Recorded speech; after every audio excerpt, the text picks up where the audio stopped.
हन्ताणं नमो सिद्धाणं नमो आयर्याणं नमो वज्रायाणं नमो लोये सव्वसागुणम् एषो पञ्चनमुक्कारो सव्वपावपणासनो मङ्गलानं च सव्वेशिं पठमं हवै मङ्गलम्।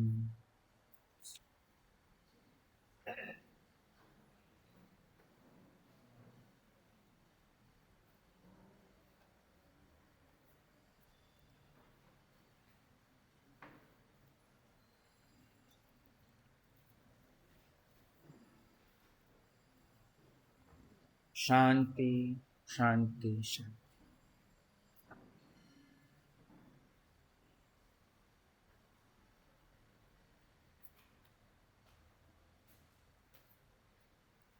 ધર્મલાલ,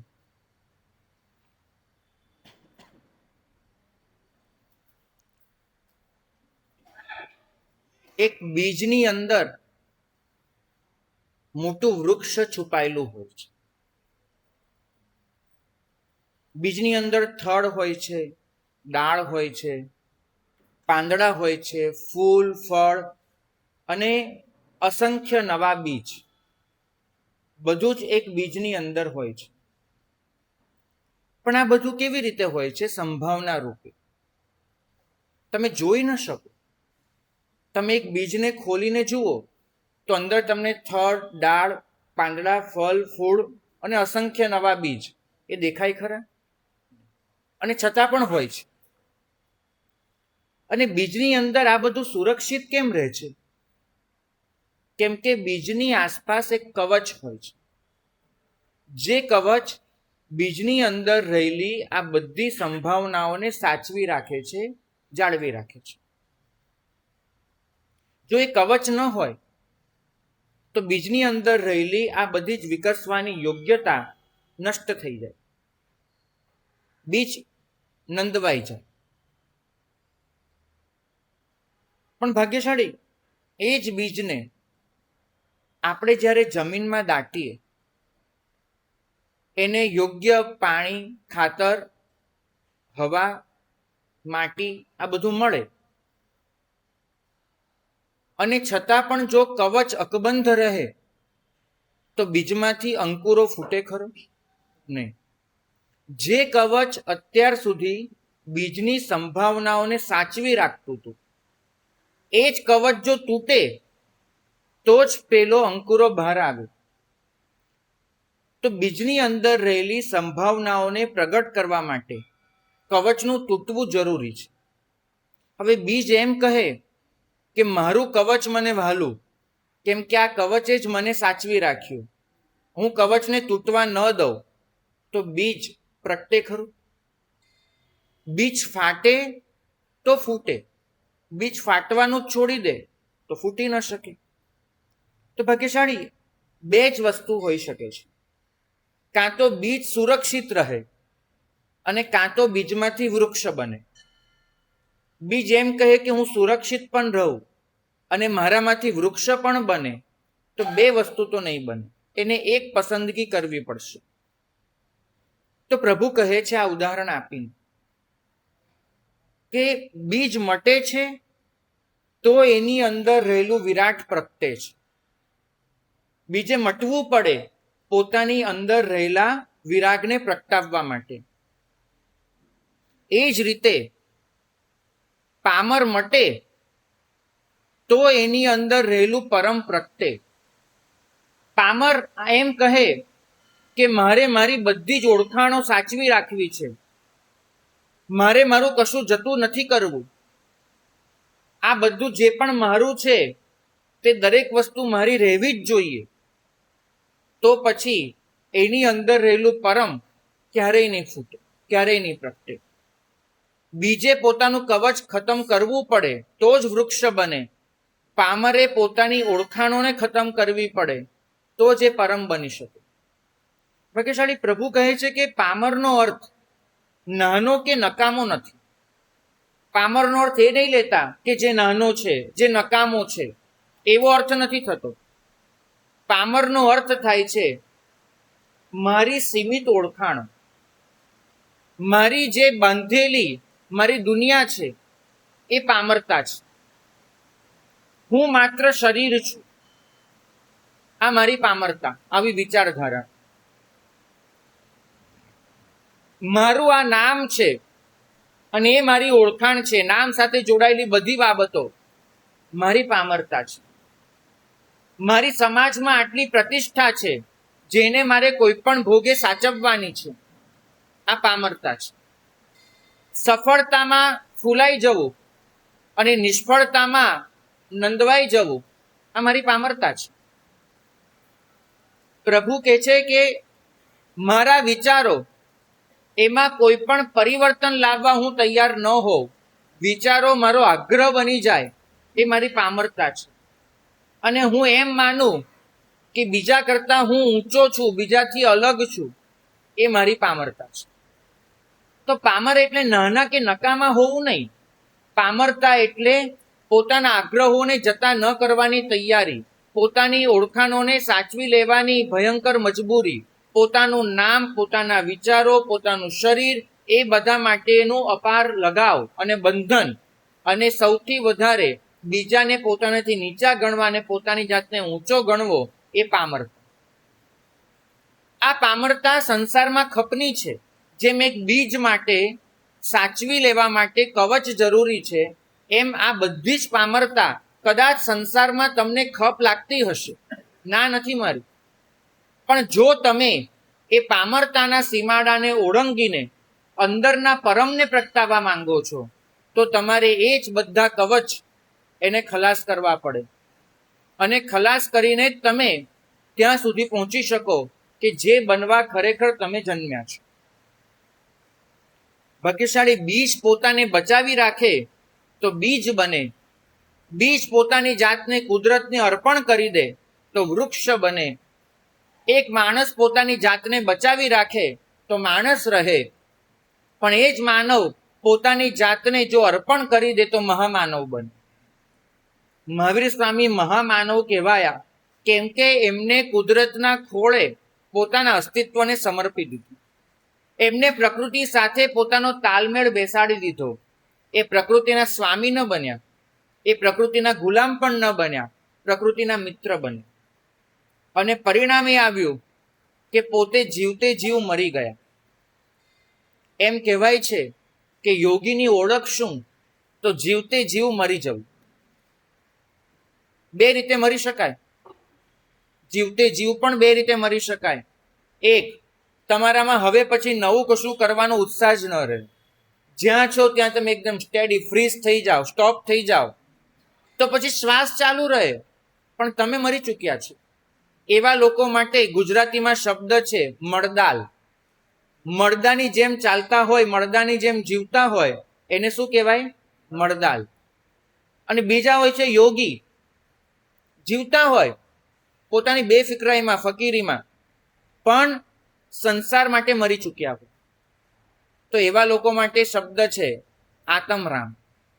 શરીર રહ્યું જ નથી એમની પાસે, આત્મામાં રમી રહ્યા છે. તો એવા યોગી એમને પોતાની જાતને કુદરતના ખોળે અર્પી દીધી. પરિણામ એ આવ્યું, પોતાનું કવચ તોડ્યું તો બીજ વૃક્ષ બન્યું. આવા યોગી એમને પોતાની ઓળખ એ રૂપી કવચ તોડી નાખ્યું, મહામાનવ બન્યું. ધર્મ આપણને એટલું શીખવે છે કે તું તારું કેટલું સાચવીને અહીંયા આવવા તૈયાર છે, કેટલું સાચવીને. તમે જુઓ, દેરાસરમાં આવો ને, તમારી કેટલી એ વસ્તુ દેરાસર પહેલા જ ઝૂંટવી લે છે. તમારા માથે કંઈક મૂક્યું હશે તો ઉતારી દેવું પડશે, અને પગમાં કંઈ પહેર્યું છે તે છોડી દેવું પડશે. તમારી સાથે જે સામાનનો ભાર લઈને આવ્યા હો એ બહાર મૂકી દેવો પડે, અને કદાચ ખિસ્સામાં થોડાક પૈસા હોય તે ભંડારમાં પૂરી દેવા પડે. દેરાસર તમને શરૂઆત કરાવે છે તમારા કવચને તોડવાની. છોડો, મૂકો. ભાગ્યશાળી જીવતે જીવ મરવા માટે ગોરખનાથ એની બહુ સરસ પંક્તિ છે, મરો હે જોગી મરો. જોગી તમે મરી જાઓ. મરણ હે મીઠો. કેમ કે આ મૃત્યુ કેવું છે? મીઠું છે. આવા આશીર્વાદ આપણને કોઈ બેસતા વર્ષની સવારે આપે, તમે બધા આવો મંગલિક સાંભળવા, આનું આશીર્વાદ આપું, મરો હે આખો સંગ મરો, મરણ હે મીઠો. તમે મને શું કરો? તમારું જે પણ થવું થાય, હું જીવતો ન બચું એની મને પાક્કી ખાતરી. ગોરખનાથ આશીર્વાદ આપે છે કે જોગી મરો. એમના પોતાના શિષ્ય એ આશીર્વાદ લેવા આવ્યા છે, સાધના માટે જઈ રહ્યા છે, અને ગુરુના ચરણમાં માથું મૂકે છે કે સાહેબ છેલ્લા આશીર્વાદ આપો. અને ગુરુ આશીર્વાદ કેવા આપે? ભાઈ ફતેહ કરજે, ભાઈ સફળ થજે, ભાઈ પોતાના લક્ષ્યનો પાર પામજે. અમે પણ કેવા સરસ આશીર્વાદ આપીએ, નિથારગ પારગા હોહ, તમારી પ્રતિજ્ઞાનો પાર પામજો, નિસ્તાર થજો. પણ તમે વાસક્ષેપ કરાવવા આવો અને હું તમને એમ કહું મરો ભાઈ મરો, એવો વાસક્ષેપ કરું, તમને આશીર્વાદ જ સ્વીકાર્ય ન હોય. અહીંયા ગોરખનાથ એમના શિષ્યને કહે છે મરો હે ભાઈ મરો, પણ મરણ હે મીઠો. મરવું એટલે શું? જીવતે જીવ મરી જવું. બહુ સરસ ગોરખનાથે સમજાવ્યું. અહંકાર અને આગ્રહ, મોહ અને ભય, આ બધાને છોડી દેવા. કેમ કે તમે એના આધારે તો જીવી રહ્યા છો. તમારો અહંકાર, હું આ છું એ જ તમને ટકાવી રાખે છે. તમારો આગ્રહ, આ તો આમ જ હોવું જોઈએ, એ જ તો તમને જીવાડે છે. તમારો મોહ, તમારો ભય, તમારી માન્યતાઓ, તમારી ઓળખાણો, અને સૌથી મોટું બીજા કરતા અલગ હોવાનો ભ્રમ. બીજા આવા ને હું આવો, આ ભ્રમ, આ બધું તમને ટકાવી રાખે છે આ સંસારમાં. તમે છોડો, એ મરણ બહુ મીઠું લાગે. કેમ કે એમાં જીવનનો અંત નથી થતો, સાચા જીવનની શરૂઆત થાય છે. આ મરવું એ જીવનનો અંત નથી, સાચા જીવનની શરૂઆત છે. જ્ઞાનીઓએ કેટલું સરસ ફરમાવ્યું. એમને કહ્યું કે અહંકાર મરે તો પ્રેમ જન્મે. તમે બેમાંથી એક વસ્તુ રાખી શકો, કાં તો તમારી અંદર અહંકાર હોય, કાં તો સ્નેહ હોય. અહંકાર મરે તો પ્રેમ જન્મે, આગ્રહ મરે તો સ્વીકાર જન્મે. હું મારા આગ્રહને મારી નાખું તો જ હું સ્વીકાર કરી શકું. આગ્રહવાન મનુષ્ય એ કશાનો સ્વીકાર ન કરે. અહંકાર મરે તો પ્રેમ જન્મે, આગ્રહ મરે તો સ્વીકાર જન્મે. ભય મરી જાય, નમો જીનાણમ જીય ભયાણમ, ભય મરી જાય તો સ્વતંત્રતા જન્મે. પછી મારે ક્યાંયથી ડરવું ન પડે, કોઈને પરાધીન ન થવું પડે. ભય મરી જાય તો સ્વતંત્રતા જન્મે. અમારે ગઈકાલે જ વાત થતી હતી. આ ઉપાશ્રયમાં અમિતભાઈ આવ્યા હતા, અમિત શાહ, બરાબર. કેટલા કમાન્ડો સૈનિક એની સાથે હોય? ચોતરફ. તમને શું લાગે છે? તમને અહીંથી મન થાય ને, તમે 1 મિનિટમાં ઉઠીને બહાર જઈ શકો. અમિતભાઈ જઈ શકવાના છે? તો સ્વતંત્ર તમે છો કે એ છે? કોની સ્વતંત્રતા વધારે છે, તમારી કે એની? તમારી. કેમ કે તમને ભય નથી, કોઈ તમને મારી નાખશે એવો ભય નથી, એમને છે. ભય મરે છે તો સ્વતંત્રતા જન્મે છે. બોડીગાર્ડ એ સુરક્ષા નથી, બોડીગાર્ડ એ પરતંત્રતા છે. કે હું તારા વગર નહીં જઈ શકું. બોડીગાર્ડ એકલો જઈ શકે, પેલો માણસ ના જઈ શકે. તો એ સ્વતંત્રતા નથી, પરતંત્રતા છે. ભય મરી જાય છે, સ્વતંત્રતા જન્મે છે. અને અલગતા મરી જાય, હું કોઈનાથી મારી જાતને ભિન્ન નથી ગણતો. અલગતા મરી જાય છે તો એકતાના દર્શન થાય છે. પછી મને મારો આત્મા આખી સૃષ્ટિમાં બધાની સાથે એક સમાન લાગે છે. તો ભય મરે, સ્વતંત્રતા જન્મે, આગ્રહ મરે, પ્રેમ જન્મે, અહંકાર મરે, પ્રેમ જન્મે, આગ્રહ મરે, સ્વીકાર જન્મે. અને વિવિધતા મટી જાય, એકતા જન્મે. મને સાચું કહેજો, મરી જવા તૈયાર છો? ચોમાસું મરવા માટે આવે છે, કારણ કે અહીંયા તમને આ જ બધું છોડવા માટે બોલાવવામાં આવે છે. આધ્યાત્મિક મૃત્યુ એટલે શરીર છોડવું નથી થતું. શરીર છોડવાનો અર્થ મૃત્યુ નથી. શરીર સાથે જોડાયેલા બંધનોને છોડી દેવા, એ મૃત્યુ છે. તમારા શરીર સાથે, તમારા જીવન સાથે તમે જેટલા પણ બંધનો જોડી રાખ્યા છે, મને આના વગર ન ચાલે, આ વસ્તુ તો આ રીતે જ જોઈએ, આટલા લોકો તો મારી પાસે હોવા જ જોઈએ, આમ તો થવું જ જોઈએ. આ બધા જ તમારા બંધનો એ જ તો આખરે તમને બાંધી રાખનાર છે. આ છોડી દેવા એ જ મૃત્યુ છે. સાચું પૂછું છું, તમે પહેરેલું આ શર્ટ 6 મહિના જેટલું જૂનું થઈ ગયું હોય અને તમને કોઈ એમ કહે કે આ શર્ટ કાઢી નાખ, હું તને નવું શર્ટ આપું બદલામાં, તો વાંધો શું હોય? જૂનું શર્ટ ફેંકી અને નવું શર્ટ લેવું એમાં કોઈ વાંધો હોય? જૂના કપડાં ઉતારી દેવાના અને નવા કપડાં પહેરી લેવાના, એમાં અહીં બેઠેલા કોઈને પણ કોઈ પ્રોબ્લેમ ખરો? અને પાછું નક્કી હોય કે જૂના કપડાં જૂના છે, નવા કપડાં સરસ છે, નવા મળવાના છે, તો પ્રોબ્લેમ કોઈ હોઈ શકે ખરો? નહીં. બરાબર. હમણાં આપણે બહાર એવી રીતે રાખીએ કે ભાઈ બધાને આજે પોતાના જૂના કપડાં આપે તો સામે નવા કપડાં મળશે, તો બધા જ પહેરીને જશો ને ભાઈ, બહુ સારી રીતે. તો જૂના કપડાં છોડીને નવા કપડાં પહેરવામાં કોઈ વાંધો નથી હોતો, તો મૃત્યુની ક્ષણે આટલો ડર કેમ લાગે છે? કુદરત એટલું જ કહે છે કે બેટા 70-80 વર્ષ આ જૂના કપડાં પહેર્યા, હવે કાઢી નાખ ભાઈ, બહુ થયું, બહુ જૂના કપડાં થઈ ગયા, કરચલીઓ પડી ગઈ, આંખ નીચે કુંડાળા પડી ગયા, પછી હવે કંઈ ચલાતું નથી, સરખું થતું નથી, ચલ તને એક નવો ડ્રેસ આપું, નવા કપડાં આપું. બરાબર. તો વાંધો હોય ભાઈ લેવામાં? કોઈ હોવો જોઈએ? અને છતાંય જુઓ માણસ કેટલો ડરે છે એ કપડાં બદલતી વખતે, કેટલો ડરે છે, ધમ પછાડા કરે છે, નથી બદલવા કપડાં. જે કપડાં જૂના કપડાં છે એને જાળવી રાખવા છે. નવાઈ ન લાગે? આટલો બધો ડર, આટલો બધો ધમ પછાડા, આટલી બધી વિવળતા, નવાઈ ન લાગે? શેનો રાગ છે?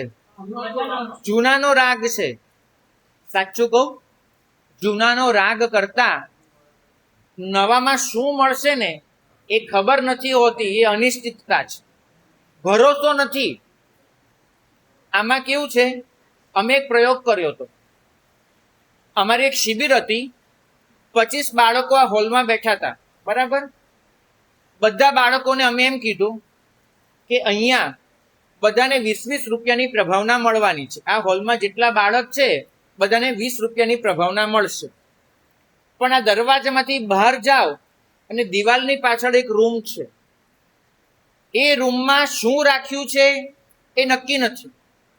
તમારામાંથી કોને શું મળશે એ નક્કી નથી. એટલું નક્કી છે કે ત્યાં કોઈ વસ્તુ ન પણ હોય અને ત્યાં વસ્તુ 500 રૂપિયાની પણ હોય. દરેકના નામની ચિઠ્ઠી મૂકેલી છે, કોઈકમાં નથી અને કોઈકમાં 500 રૂપિયાની વસ્તુ છે. હવે તમારી પાસે બે પસંદગી, કાં તો અહીંયા બધાને 20 રૂપિયાની મળે છે તે લઈ લો, અને કાં તો પોતાનું નસીબ અજમાવી લો કે પાછળ દિવાલની પાછળ તમારા નામની ચિઠ્ઠીમાં શું રાખેલું છે. બરાબર. તમે નહીં માનો, બાળક જેવું બાળક એટલી મૂંઝવણમાં પડ્યું કે આ 20 રૂપિયાની વસ્તુ એ નક્કી વસ્તુ છે, એને જતી કરવી કે નસીબ અજમાવવું કે પછી આ લઈ લેવી? તમે હો તો શું કરો? નસીબ અજમાવો. શું વાત છે? બધા નસીબ અજમાવાના મતના છો કે અહીંનું જે છે લઈ લેવાના મતના છો? ભાગ્યશાળી આ જ વસ્તુ થાય છે. દિવાલની પાછળ શું છે એ ખબર નથી, એટલો ડર લાગે છે. મૃત્યુ બીજું કશું જ નથી. આપણને નવી દુનિયાની જાણ નથી, એટલે જૂની દુનિયાનું વળગણ એટલું બધું સતાવે છે. એવા બિચારા લોકોને જોયા છે, એવા બિચારા નાકમાં મોઢામાં બધે નળીઓ નાખેલી હોય અને તોય ખેંચ ખેંચ ખેંચ કરે. ન તો એ જાય, ન તો એમના સ્વજનો શાંતિથી જવા દે. વર્ષો સુધી ખેંચ્યા કરે એના વગર. અરે ભાઈ, અને કરુણા તો ત્યારે આવે, અમે શ્રમણી ભગવંત ઓલરેડી દીક્ષા લીધી એ દિવસે જ મરી ગયા, અને તો પણ પાછું રોજે યાદ કરીએ, જયમે હુજ્જ પમાઓ ઇમસ્ત દેહસ્થી માય રૈણીએ.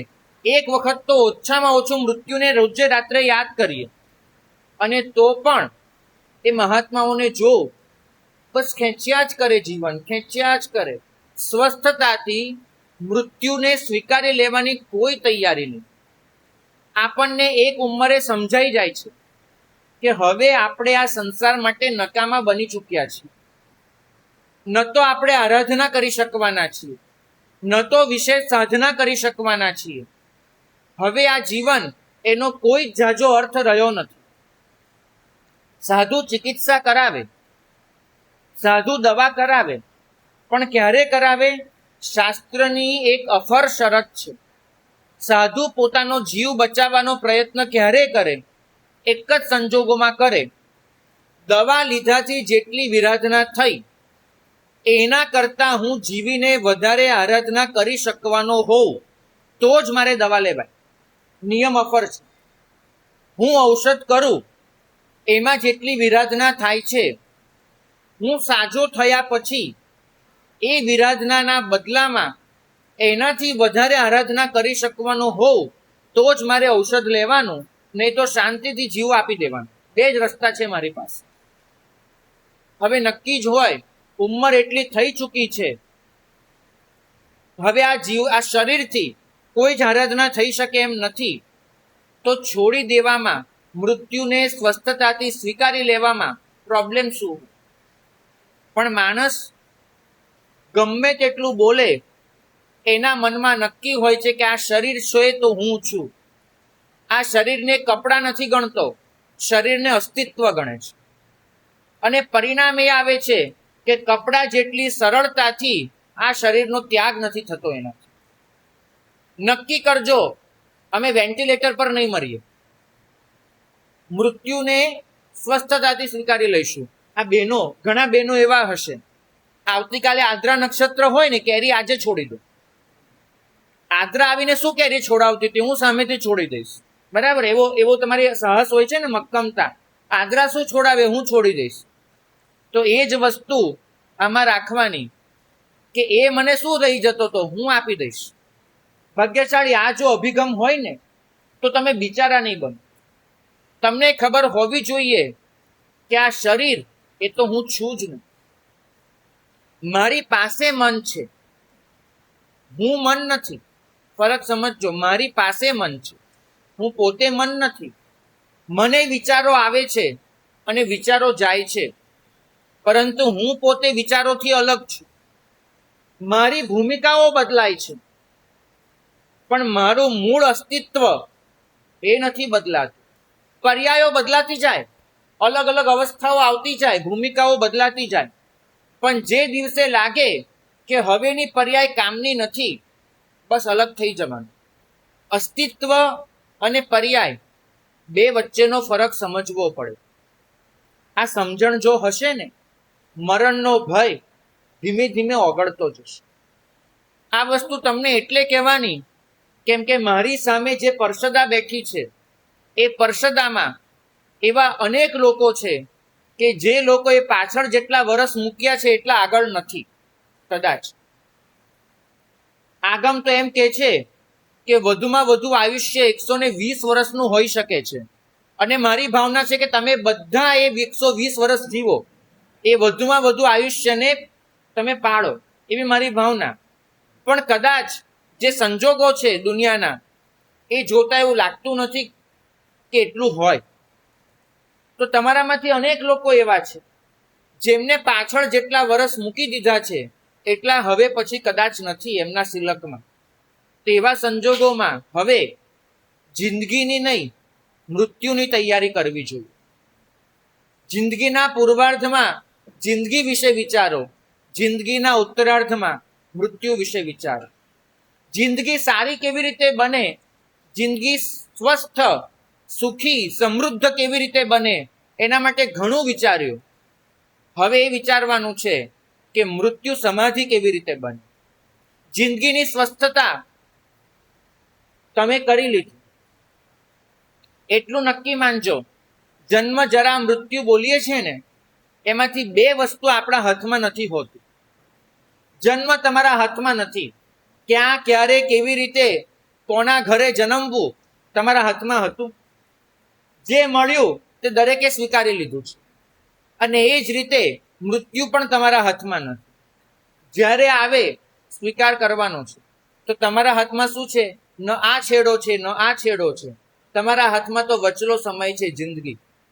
જન્મ તમારા હાથની વાત નથી, મૃત્યુ તમારા હાથમાં નથી. જે છે જિંદગી. અને આ જિંદગીમાં તમારે એ વિચારવાનું છે કે મારો હવે પછીનો જન્મ ક્યાં થશે એ હું નક્કી ન કરી શકું. તમે કરી શકવાના છો કે મારો હવે પછીનો જન્મ ક્યાં થવાનો? નહીં. પણ મારું મૃત્યુ કેવું થશે એ હું નક્કી કરી શકું છું. ક્યારે થશે ઉપરવાળો જાણે, કેવું થશે હું જાણું. બસ આ ચેલેન્જ આપવાની છે. ક્યારે થશે એ તું નક્કી કર, કર્મમાં જે લખ્યું હશે. પણ કેવું થશે એ હું નક્કી કરીશ. સાવકને અકાળ મૃત્યુનો ડર ન હોય, એને ડર હોય બાળ મૃત્યુનો, અસમાધિ મૃત્યુનો. અકાળ મૃત્યુ સ્વીકાર્ય છે, પણ સમાધિ વગરનું મોત સ્વીકાર્ય નથી. ભાગ્યશાળી થાય છે એવું સમજીએ છે બધું, પણ જ્યારે નજર સામે આવે છે ને ત્યારે હાંજા ગગડી જાય છે. નથી સહન થતું. તૈયારી આજથી કરવી પડે. પ્રભુએ ફરમાવ્યું છે 25 વર્ષ તૈયારી ચાલે સમાધિ મૃત્યુની. એક મનુષ્ય પોતાના મનને 25 વર્ષ ઘડે ને તો મૃત્યુ વખતે સ્વસ્થ રહી શકે. સેકન્ડોનો સવાલ. અને એમાં આખા શરીરમાંથી આત્મા છૂટો પડી રહ્યો હોય. તમે કોઈ દિવસ કોઈ મનુષ્યના કોઈ અંગને કપાતું જોયું છે? અમારી સામે જોવાનું બન્યું છે. એટલે આ હાથ કપાઈ જાય ને, તમે જોજો મિનિટથી 1.5 મિનિટ સુધી હાથ આખો તરફડિયા મારે. કેમ? હાથમાં રહેલા આત્મ પ્રદેશો એ ત્યાંથી છૂટા પડીને પાછા આત્મામાં ભેગા થતા હોય. તમે વિચારો કે આખા શરીરમાં પથરાયેલા આત્મ પ્રદેશો એ જ્યારે ભેગા થતા હોય, નીકળવાની તૈયારી કરતા હોય, ત્યારની વેદના સામાન્ય કક્ષાની હોય? ચરમ વેદના, ચરમ. પણ એવે વખતે તમે તો જ સ્વસ્થ રહી શકો. એક બાજુ શરીરની વેદના, બીજી બાજુ કેટલી ઈચ્છાઓ અધૂરી રહી જવાની વેદના, ત્રીજી તરફ કેટલીય સૂચનાઓ આપવાની બાકી રહી જવાની વેદના, ચોથી તરફ જે બધું ભેગું કર્યું હતું એ બધું છૂટી જવાની અને એકડે એકથી નવી ગિલ્લી નવો દાવ એ શરૂ કરવાની વેદના. આ બધી વેદનાઓ હોય છે. એક બાજુ પોતાના પાપ યાદ આવે, બીજી બાજુ ડર લાગે કે આ પાપને લીધે કદાચ કોઈ દુર્ગતિ હશે તો. કેટલી વેદનાઓ. એ વેદના વચ્ચે સ્વસ્થતા એક જ રીતે રહી શકે કે તમે એની તૈયારી કરી. સમાધિ માટે જરૂરી છે કે પોતાની જિંદગીને સતત દાવ પર લગાડતા રહો. રોજે એક પ્રયોગ કરવાનો, જે અમે સાધ્વીજીઓ સૂતા પહેલા રોજે કરીએ. રોજે સંથારો કરીએ, સંથારામાં આડા પડ્યા હોઈએ, ઊંઘ ન આવે ત્યાં સુધી શું કરવાનું? એક જ વસ્તુ કરવાની, એ અનુભવ કરવાનો પ્રયત્ન કરવાનો કે કદાચ આ ઊંઘ હવે પછી ખુલવાની નથી. અત્યારે જે અમે સંથારી ગયા છીએ આ સંથારો ચરમ સંથારો છે એવી કલ્પના કરી અને પોતાના એક વ્યક્તિત્વનું વિસર્જન કરતા જવાનું. સાધુ રોજ મરે છે, માટે મૃત્યુ વખતે સમાધિમાં રહે છે. એને હજારો વખત પોતાના મૃત્યુની પરીક્ષા આપી દીધી હોય છે.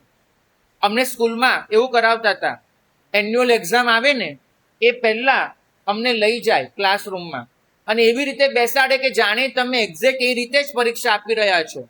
મોક એની ડ્રીલ કહેવાતી હતી, અમારી પાસે કરાવતા હતા. તમારે રોજે રોજ કરવી જ પડે. પોતાની જાતને સતત એ વસ્તુમાં ઉતારવી જ પડે, તો એ સમયે તમે સ્વસ્થ રહેશો, બાકી નહીં રહી શકો.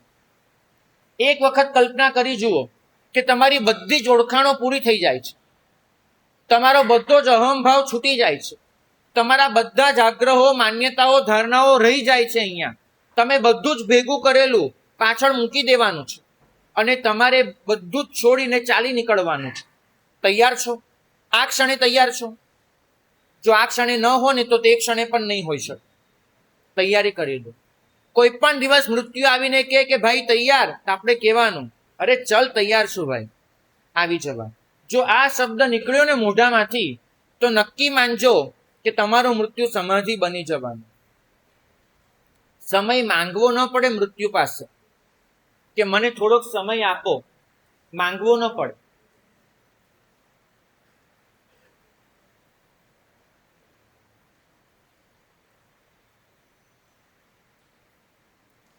સમય માંગવા જશો તો સમય આપશે નહીં. અમારી પરિસ્થિતિ કેવી થઈ ગઈ છે? અનેક વસ્તુ સમજાવીએ, અનેક, પણ તમે બધા માત્ર એને માહિતી બનાવી દો છો. મારા એક વડીલ ભગવંત પાસે તમારા જેવા એક શ્રાવક આવ્યા હતા, બહુ જાણકાર. વડીલ ભગવંતે એ દિવસે વ્યાખ્યાનમાં અદ્ભુત પદાર્થો પીરસેલા, અદ્ભુત, બહુ અનુપ્રેક્ષા ચિંતન ઉત્તમ કક્ષાનું.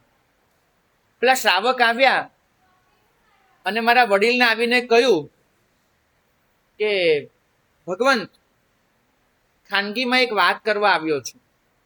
દુનિયા વસ્તુ જાણે ને એ મારે થવા દેવું નહોતું, એટલે ખાનગીમાં વાત કરવા આવ્યો. સાહેબ, આજે સવારે બધાએ ભલે આપના વખાણ કર્યા કે આપની અનુપ્રેક્ષા અદ્ભુત છે, આપનું ચિંતન અદ્ભુત છે, આપ બહુ સરસ બોલો છો, પણ સાહેબ આપ આજે પ્રવચનમાં જે બોલ્યા ને એનો દરેક શબ્દ મારી પાસે એક પુસ્તકમાં લખેલો છે. મારી પાસે એ પુસ્તકમાં બધું જ લખેલું છે, આપનો એક શબ્દ. સાહેબ, નવું ક્યાં બોલ્યા છો આપ? કશું. પેલા પ્રવચનકાર મૂંઝાઈ ગયા. મને કોઈ આવીને કે મારે આખું વ્યાખ્યાન કોઈની ચોપડીનું વાંચી જાવ છો, તો આઘાત લાગી જાય ભાઈ. બે રીતે આઘાત લાગે. કાં તો એમ થાય આપણી ચોરી પકડાઈ ગઈ ભાઈ, અને કાં તો એમ લાગે કે મેં આટલું કરીને આવ્યો, ગયું ક્યાં? અને પેલા શ્રાવકે હળવેથી પુસ્તક કાઢ્યું, ડિક્શનરી કાઢી. સાહેબ, જો બધું લખેલું છે, આપ જેટલા પણ શબ્દો બોલ્યા હતા એક કે એક શબ્દ આમાં લખેલો છે. મારા વડીલ ભગવંતો આ વાર્તા કહી અને એટલું સમજાવતા હતા કે શ્રાવક ખરેખર મજાક ઉડાવવા નહોતો આવ્યો, ટકોર કરવા આવ્યો. બને છે કેવું કે શબ્દો તો ઘણા જડી જાય છે. શબ્દો હોય છે, ડિક્શનરીમાં પણ હોય છે, એમાં ગોઠવણ નથી હોતી. અક્ષરો હોય છે, અનુભૂતિ નથી. અર્થની શક્યતાઓ છાપેલી હોય છે, મર્મ નથી હોતો એમાં.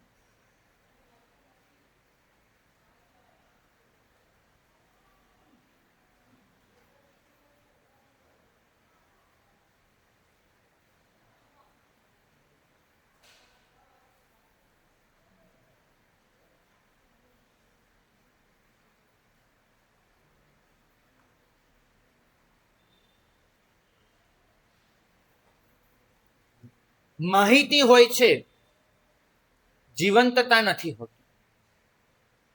અક્ષરો સચવાઈ જાય, અનુભૂતિ છૂટી જાય. અર્થો યાદ રહી જાય, મર્મ ચૂકાઈ જાય. માહિતી બચી જાય અને જીવંતતા જતી રહે.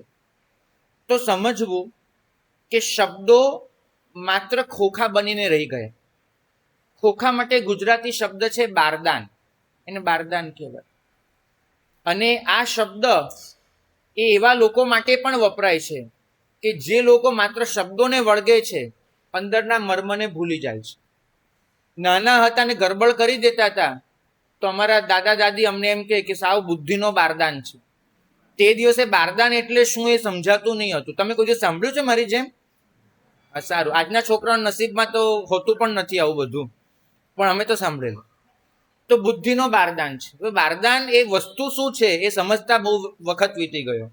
પણ જે દિવસે બારદાન જોયું ને કે બહારનું ખોખું છે અને અંદર કશું જ નથી, એ દિવસે સમજાઈ ગયું કે ભાઈ તું બળબડ બહુ કરે છે, બોલબોલ બહુ કરે છે, તારી પાસે અંદરની કોઈ અનુભૂતિ નથી.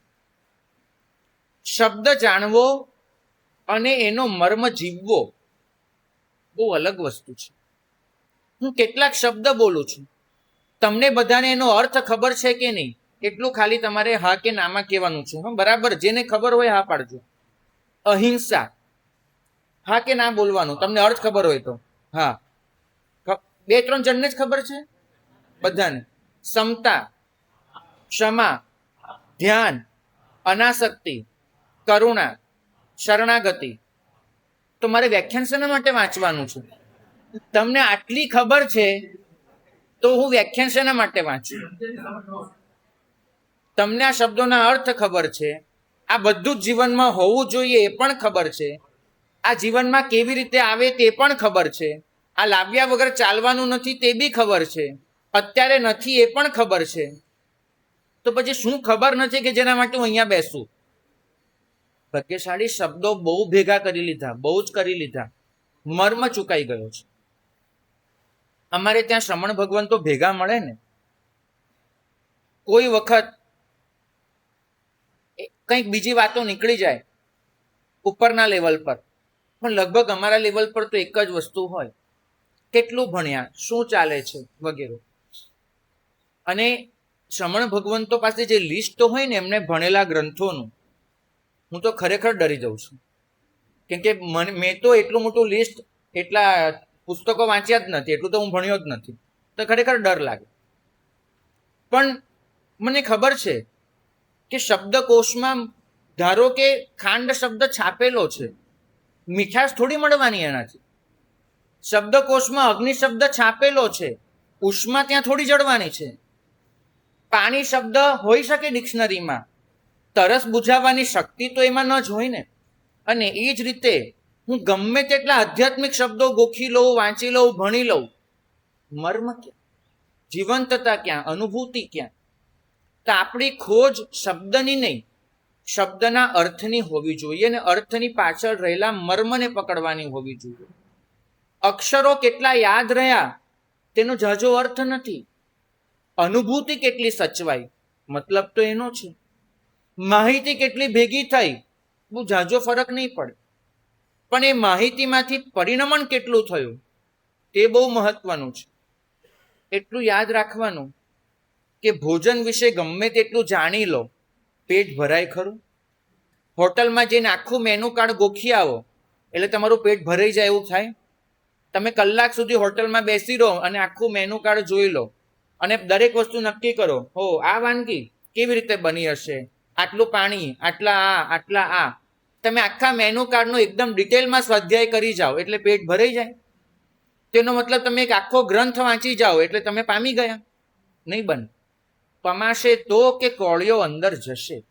મેનુ કાર્ડ વાંચવા બેસે એનાથી પેટ ભરવાની જેમ ગેરંટી નથી હોતી, તેમ શબ્દોનો ઢગલો મગજમાં કરી નાખ્યો એનાથી આત્માની અનુભૂતિની ગેરંટી નથી હોતી. ગેરંટી તો મળે છે કે તમે સમજો. શબ્દ એ દ્વાર છે, ઘર નથી. નકશો છે શબ્દો, પ્રદેશ નથી. શબ્દો આંગળી છે, જોવાનો ચંદ્ર નથી. આપણે બધાએ જાણે અજાણે શબ્દોને એટલું મહત્વ આપી દીધું કે એ શબ્દો જે ઘરમાં લઈ જતા હતા એ ઘર ચૂકાઈ ગયું. નકશો એટલા બધા ભેગા કરી નાખ્યા, નકશા, ફરવા જવાનું ભૂલાઈ ગયું. અને આંગળીઓ એટલી બધી પકડી લીધી, ચંદ્ર તરફ જોવાનું છૂટી ગયું. ભાગ્યશાળી, હું શબ્દનો ત્યાગ કરવાનું નથી કહેતો. શાસ્ત્ર તો જોઈએ, સત્સંગ જોઈએ, શ્રવણ જોઈએ, બધું જોઈએ, પણ એટલું ચોક્કસ કહીશ કે એને એક સાધન સમજો. વ્યાખ્યાન 1 કલાક સાંભળી લેવું એ ધર્મ નથી, પણ 1 કલાક સાંભળેલું કમસે કમ 1 મિનિટ માટે જીવી લેવું એ ધર્મ છે. તમને કોઈ પૂછે કે ચોમાસાની આરાધનામાં શું કર્યું, તો ભૂલે ચૂકે એવું ન કહેતા કે વ્યાખ્યાન સાંભળવું એ આરાધના હતી, એવું નહીં કહેતા. કેમ કે 1 કલાક એ આરાધના નથી. આરાધના એ છે કે 1 કલાક સાંભળેલું કદાચ બાકીના 23 કલાકમાં કંઈક ફરક પાડે, તમારા જીવનમાં કંઈક નાનકડો બદલાવ આવે, તો એનો મતલબ છે ને. અહંકાર છોડવો એ તો એક શબ્દ થયો ને, પણ સર્વ સાથે સ્નેહથી જીવી લેવું એ જીવંતતા થઈ. સત્ય એક છે એવું નારા લગાડી દેવા એ તો શબ્દ થયો, પણ વિભિન્ન અભિવ્યક્તિઓને ક્ષમતાથી સાંભળી લેવી એ તમારી જીવંતતા થઈ. સમગ્ર સૃષ્ટિનું કલ્યાણ થાવ, શિવમસ્તુ સર્વ જગત, એ તો પ્રાર્થના થઈ, અગિન શબ્દો થયા. પણ તમારી બાજુમાં બેઠેલો વ્યક્તિ એ ભૂલમાં તમને ઠોંસો લગાડી દે તો એ શાંત રહેવું એ સમજણ થઈ. હું શિવમસ્તુનો નાદ કરતો હોઉં અને અચાનક કોઈને આમ કોણી વાગી જાય અને એને કહું કે ભાઈ ધ્યાન તો રાખ, ભાન નથી પડતું, તો પછી શિવમસ્તુ ન રહ્યું, એ ખાલી શબ્દો રહે. તો મર્મ સુધી પહોંચવું એ આપણું લક્ષ્ય બનાવવું પડશે, બીજને ફાડવું પડશે. એક જ ઈચ્છા છે કે આ ચાતુર્માસમાં આપણે આપણી તમામ ઓળખાણોનું વિસર્જન કરી દઈએ. વ્યવહારથી ભલે ટકતી એ બધી જ ઓળખાણો ભલે ટકતી, અંદરથી એકદમ નિરાતવા હળવા બની જઈએ, બધું જ છોડીને. મરો હે જોગી મરો, આ શબ્દ સતત સંભળાતો રહે. આપણને એટલો ખ્યાલ રહે કે જે શબ્દ જીવનમાં નથી ઉતરતો એ માત્ર સ્મૃતિ બની જાય છે, પણ જે શબ્દ જીવનમાં ઉતરે એ સાધના બની જાય છે. તમારે શબ્દોને સ્મૃતિ બનાવવી છે કે સાધના બનાવવી છે? શબ્દ સ્મૃતિ પણ છે, શબ્દ સાધના પણ છે. ચંડ કૌશિક, એને ભગવાને કેટલા શબ્દો આપ્યા? કેટલા શબ્દો? બુજ્જ, બુજ્જ, ચંડ કૌશિયા, 3 શબ્દ. એમાં પણ પાછું એક તો રિપીટ થતો હતો, એટલે 2 શબ્દ. 2 શબ્દથી એ ચંડ કૌશિક 8મા દેવલોકે પહોંચી ગયો. 8મો દેવલોક સીધો 2 શબ્દથી. તમને કેટલા શબ્દો મળ્યા છે આજ સુધી? પ્રભુના કેટલા શબ્દો તમારા સુધી પહોંચ્યા છે? ગણ્યા ગણાય નહીં, વિણ્યા વિનાય નહીં, તોય મારા મગજમાં સમાય. આભલા તો ક્યાંથી લાવવાના, તોય મારા મગજમાં સમાય. પણ એ શબ્દો સાધના નથી બની, સ્મૃતિ બની છે. હું મારા સાધુઓને એક જ વસ્તુ કહું કે સ્વાધ્યાય કેટલો કર્યો ને ગણવાનું રહેવા દો. અગેન સ્વાધ્યાય એના માટે કરીએ કે આ બધા ચક્કરમાંથી છૂટીએ, શબ્દોની ગણતરીમાંથી, અને મર્મ સુધી પહોંચીએ, અને પાછું ગણવા બેસીએ. 400 ગાથા ગણી, 500 ગણી, 1000 આવડે છે, 2000, એ આંકડા પાછા એક સરખામણીનું સાધન બની જાય.